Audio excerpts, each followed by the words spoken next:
Dengue কি শুধুমাত্র বর্ষাকালে হয়ে থাকে? আপনি যদি এমনটি ভেবে থাকেন তাহলে আজকের ভিডিওটি আপনার জন্য খুবই গুরুত্বপূর্ণ। কারণ বাস্তবতা হচ্ছে ডেঙ্গু কিন্তু এখন আর শুধুমাত্র বর্ষাকালে হয় না। শীত, গরম অথবা বছরের যে কোনো সময় কিন্তু ডেঙ্গু হতে পারে।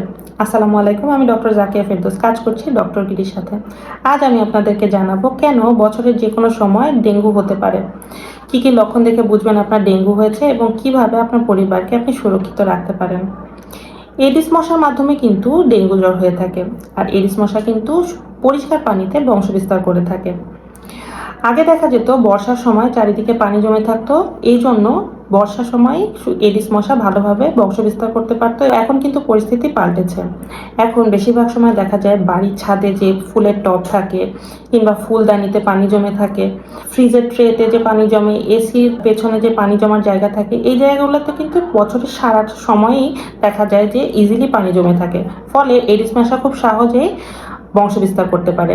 তাই দেখা যায় এখন কিন্তু সিজনাল কোনো রিজন নাই, এখন যে কোনো সময়ে কিন্তু ডেঙ্গু জ্বরটা হতে পারে। তাহলে প্রথমে এখন আমাদেরকে জানতে হবে কি কি লক্ষণ থাকতে আপনি বুঝবেন যে আপনার ডেঙ্গু জ্বর হয়েছে। প্রথমে হঠাৎ করে আপনার জ্বর আসতে পারে, মাথা ব্যথা থাকতে পারে, চোখে পেছনের দিকটাতে ব্যথা থাকতে পারে অথবা পুরো চোখটাতেও ব্যথা থাকতে পারে। এরপরে শরীরে প্রচণ্ড ব্যথা থাকে, জয়েন্টে জয়েন্টে অনেক ব্যথা থাকে, বমি বমি ভাব হয়, দুর্বল লাগে, এগুলো খুব কমন। তবে যদি এমন হয় যে অতিরিক্ত পেটে ব্যথা কিংবা বারবার বমি হচ্ছে, রক্তক্ষরণ হতে পারে, সেটা নাক দিয়ে হতে পারে, দাঁতের মাড়ি থেকে হতে পারে, অনেক সময় শ্বাসকষ্ট হয়, অতিরিক্ত দুর্বলতা থাকে, এসব যদি থেকে থাকে সেক্ষেত্রে কিন্তু আপনাকে অবশ্যই অভিজ্ঞ ডাক্তারের পরামর্শ নিতে হবে এবং অনেক সময় এমনও হতে পারে আপনাকে হাসপাতালেও ভর্তি হওয়া লাগতে পারে। তাহলে এখন আমাদেরকে জানতে হবে কিভাবে আমরা এখান থেকে নিজেদেরকে সুরক্ষিত রাখতে পারি। সেক্ষেত্রে প্রথমেই আপনাকে খেয়াল করতে হবে আপনার বাসার আশপাশে কোথাও যেন পানি জমে না থাকে।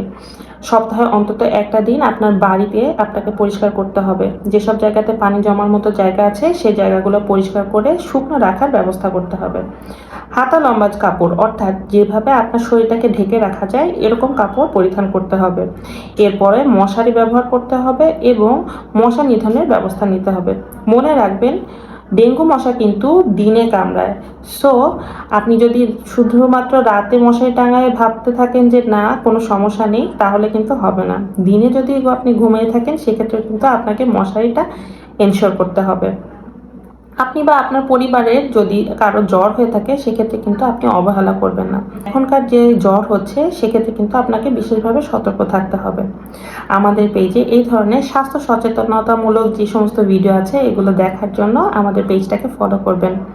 এবং যদি আপনার কোনো স্বাস্থ্য বিষয়ক সমস্যা সমাধান অথবা পরামর্শের প্রয়োজন হয় সেক্ষেত্রে কিন্তু আমাদের ওয়েবসাইটটাকে ভিজিট করতে পারেন এবং চাইলেই আপনি আমাদের হোয়াটসঅ্যাপ নাম্বারে 24/7 যে কোনো সময় ফোন দিতে পারেন। মনে রাখবেন ডেঙ্গু কিন্তু বছরের যে কোনো সময় হতে পারে, তাই সচেতন থাকুন, নিরাপদ থাকুন। ধন্যবাদ।